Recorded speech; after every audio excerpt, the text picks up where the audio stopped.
After spending a year living with my roommate's cat, aka the spawn of Satan, I swore I would never have a cat of my own. Like many things in my life, however, fate seemed to have a different plan in store for me. We found Sid abandoned in the middle of a country road. Obviously terrified and literally hanging on to life by a thread, I didn't have the heart to just drive by. Upon closer examination, I became simultaneously certain of about 3 things. 1. He was way too young to be away from his mother. 2. He was closer to death than he was to life. And 3. There was no way I could leave him there in that state.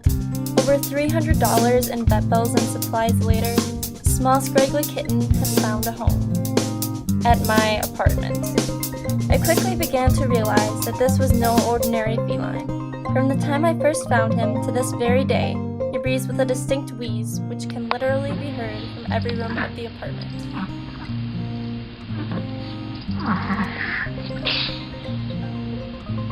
It is for this reason that I named him Sid, after Sid the Sloth from the movie Ice Age.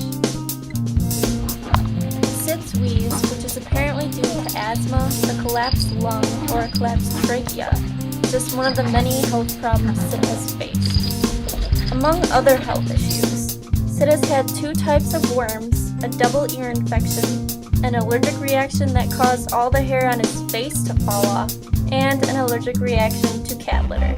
Yes, you heard me correctly, cat litter. To make Sid an even more interesting cat, he might possibly be the most ungraceful creature I have ever seen. Most cats are very light on their feet and quiet.